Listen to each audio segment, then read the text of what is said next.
Assalamualaikum warahmatullahi wabarakatuh. Kami dari kelompok 2 yang beranggotakan Trida Iriani, Lailatul Muyasyarah akan menyampaikan materi tentang tanggung jawab hukum akuntan publik. Di sini kami akan membahas tentang 1. Kerangka-kerangka hukum profesi, 2. Tanggung jawab akuntan publik berdasarkan aturan etika Institut Akuntan Publik Indonesia, 3. Tanggung jawab akuntan publik selaku auditor independen sehubungan dengan audit atas laporan keuangan yang dilakukan, 4. Perbedaan tanggung jawab auditor independen dengan tanggung jawab manajemen, 5. Saat dimulainya tanggung jawab akuntan publik dalam audit atas laporan keuangan. 6. Sanksi-sanksi terhadap pelanggaran yang dilakukan akuntan publik. 7. Badan-badan yang memiliki wewenang untuk menjatuhkan sanksi terhadap pelanggaran yang dilakukan akuntan publik. Kerangka-kerangka hukum profesi. Kerangka-kerangka hukum profesi berfungsi untuk menjadikan pagar bagi seorang akuntan publik untuk dapat bertanggung jawab dalam melaksanakan praktiknya, di mana dalam ketentuan hukum tersebut mencakup juga mengenai sanksi yang akan diberikan kepada akuntan publik apabila dia melanggarnya. Ketentuan-ketentuan yang wajib dipatuhi oleh akuntan publik antara lain 1. Kode etik IAI, 2. Standar profesional akuntan publik, 3. Peraturan Menteri Keuangan Nomor 17 Tahun 2008 tentang jasa akuntan publik, 4. Peraturan perundang-undangan yang terkait dengan akuntan publik. Tanggung jawab akuntan publik berdasarkan aturan etika Institut Akuntan Publik Indonesia. Dalam aturan etika IAPI diatur mengenai tanggung jawab yang diemban oleh akuntan publik yakni sebagai berikut. Tanggung jawab klien meliputi informasi klien yang rahasia, fee profesional. Fee profesional meliputi besaran fee dan fee kontingent.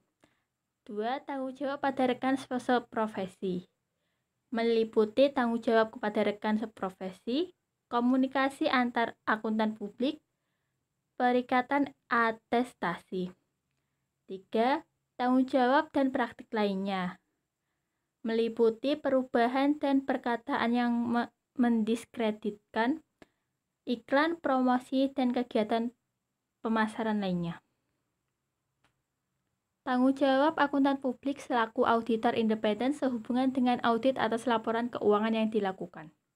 Berdasarkan Peraturan Menteri Keuangan Nomor 17 Tahun 2008 tentang jasa akuntan publik Pasal 44 Ayat 1, akuntan publik dan atau KAP bertanggung jawab atas seluruh jasa yang telah ia berikan. Tanggung jawab akuntan publik menurut Holmes dan Burns, tanggung jawab akuntan publik ditinjau dari segi hukum dapat dibagi menjadi 4. 1. Tanggung jawab akibat tidak menepati ketentuan dalam kontrak penugasan. 2. Tanggung jawab untuk kelalaian. 3. Tanggung jawab untuk kecurangan. 4. Tanggung jawab sesuai dengan ketentuan lembaga terkait. Tanggung jawab atas kecurangan dalam hasil audit laporan keuangan. Ada dua tipe salah saji yang relevan dengan pertimbangan auditor tentang kecurangan dalam audit atas laporan keuangan. 1. Salah saji yang timbul dari kecurangan dalam pelaporan keuangan. Salah saji atau penghilangan secara sengaja jumlah atau pengungkapan dalam laporan keuangan untuk mengelabui pemakai laporan keuangan, seperti manipulasi, pemalsuan, atau perubahan catatan akuntansi atau dokumen pendukungnya yang menjadi sumber data bagi penyaji laporan keuangan. 2. Salah saji yang timbul dari perlakuan tidak semestinya terhadap harta. Salah saji yang berkaitan dengan pencurian harta entitas yang berakibatkan laporan keuangan tidak disajikan sesuai dengan prinsip akuntansi yang berlaku umum di Indonesia. Pertimbangan atas resiko salah saji material dalam audit atas laporan keuangan. Pertimbangan tentang resiko salah saji material sebagai akibat dari kecurangan dapat berdampak terhadap audit melalui cara berikut ini. 1. Skeptisme profesional. 2. Penugasan personel. 3. Prinsip dan kebijakan akuntansi. 4. Pengendalian. Sifat, saat, dan luas prosedur kemungkinan perlu dimodifikasi dengan berbagai cara berikut ini. 1. Sifat prosedur audit yang dilaksanakan kemungkinan perlu diubah untuk memperoleh bukti yang lebih andal. 2. Saat dilaksanakannya pengujian substantif mungkin perlu diubah mendekati atau pada tanggal neraca. 3. Luasnya prosedur audit yang diterapkan harus mencerminkan taksiran resiko, salah saji material sebagai akibat dari kecurangan. Perbedaan tanggung jawab auditor independen dengan tanggung jawab manajemen. Manajemen memiliki tanggung jawab untuk mengadopsi kebijakan akuntansi yang sehat, menyelenggarakan pengendalian intern yang memadai, serta membuat berbagai penyajian laporan keuangan secara wajar. Tanggung jawab manajemen atas kewajaran penyajian laporan keuangan berkaitan dengan hak istimewa mereka dalam menentukan berbagai pengungkapan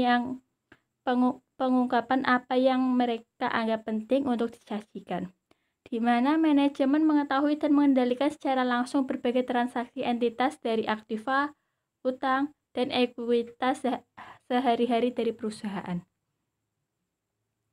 Saat dimulainya tanggung jawab akuntan publik dalam audit atas laporan keuangan.